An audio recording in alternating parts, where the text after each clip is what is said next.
सुनील शर्मा। और कहाँ से आप यहाँ पर आके कार्यक्रम कर रहे हैं? दिल्ली से।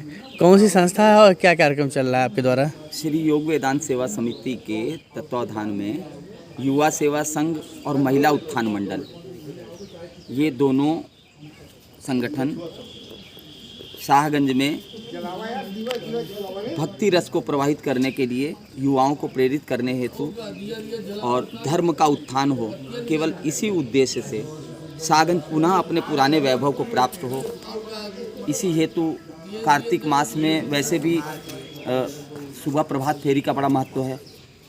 तो शाहगंज में भी यहाँ के युवाओं और महिलाओं की प्रेरणा से ये कार्यक्रम शुरू किया गया, जो निरंतर चलता रहेगा हर वर्ष।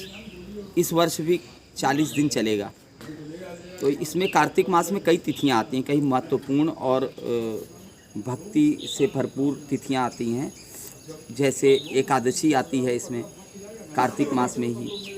इसमें 5 दिन विशेष रहते हैं। दीपावली के 2 दिन पहले त्रयोदशी और चतुर्दशी, उसके बाद प्रतिपदा और यम द्वितीया।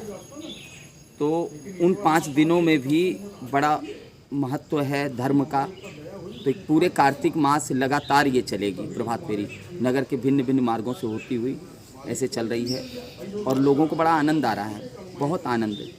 आज एकादशी का पर्व है और एकादशी के पर्व में आज आंवले का आपने परिक्रमा जो है किया और साथ ही आपने एकादशी की कथा कहा, तो क्या महत्व है इसका आंवले परिक्रमा का, एकादशी का? आंवला तो चातुर्मास में इसका विशेष महत्व है, किंतु कार्तिक मास में तो आंवले का बहुत महत्व है। आंवला किसी भी प्रकार से आंवले का सेवन, जैसे आंवले से स्नान, आंवले को भोजन के रूप में भी लेना, आंवले के वृक्ष के पास जा कर के दीपदान करना, तो इसका विशेष महत्व है। किंतु आज के दिन तो आंवले की परिक्रमा वैज्ञानिक बताते हैं कि 14 मीटर व्यास में आंवले की परिक्रमा करने पर भी जो है उसका पूरा लाभ मिलता है। हर वृक्ष की अपनी अपनी ओरा है। तो इसी प्रकार तुलसी जी की, और तुलसी और आंवला एक साथ अगर उसकी परिक्रमा करेंगे तो कमाल हो जाएगा। हमारे शरीर में, हमारे मनोभावों में बहुत ज़्यादा अंतर आता है।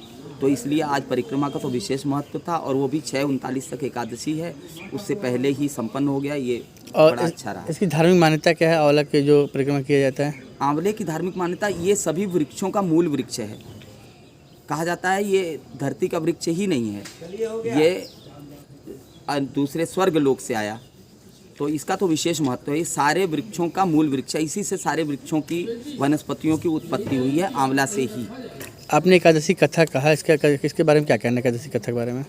एकादशी कथा, कोई एकादशी का व्रत नहीं रख सकता। शायद इसमें से बहुत से लोग एकादशी व्रत नहीं रख पाएंगे, किंतु एकादशी कथा श्रवण का ही महात्म्य है। कथा श्रवण किया, उससे जो आनंद की उत्पत्ति हुई बहुत है, भगवान की स्मृति आई, ये बहुत बड़ी बात है। यह कार्यक्रम कब तक चलता रहेगा प्रभात फेरी का? अब इच्छा तो है कभी बंद ही ना हो, लेकिन जो है इसके बाद भी, कार्तिक के बाद भी कुछ दिन चलेगा। आपका प्रयास है कि लगातार जो प्रभात फेरी लगातार चलता रहे, जो परंपरा चालू हो गया है? ऐसा ही है, किंतु ऐसा संभव हो नहीं सकता। आप प्रयास करेंगे, प्रयासरत है इसके लिए? जी, प्रयासरत हैं। और कुछ दिन तो और इसके बाद भी प्रभात फेरी चलता रहे जी। और कोई सुंदर दिन देख करके, कोई शुभ दिन देख करके बहुत बड़ा भंडारा हो, ये ऐसी इच्छा है। और ये अनवरत चलता रहे, अगले साल और इसमें सुंदर तरीके से हो, आसपास के और क्षेत्रों में भी इसका प्रभाव हो, ऐसा सभी लोग हम प्रयास करेंगे। और आप सभी लोगों को इसमें सहयोग के लिए बहुत बहुत धन्यवाद। शाहगंज वालों को साधुवाद है सभी को, और चैनल वालों को विशेष, जो इस प्रकार की चीज़ों को आगे लाते हैं। धर्म के प्रति जो जागरूकता आ रही है नागरिकों में, उसको सब जगह फैलाना, ये चैनल वालों को भी बहुत बहुत साधुवाद है, बहुत बहुत धन्यवाद है। हरिओम हरिओम हरिओम।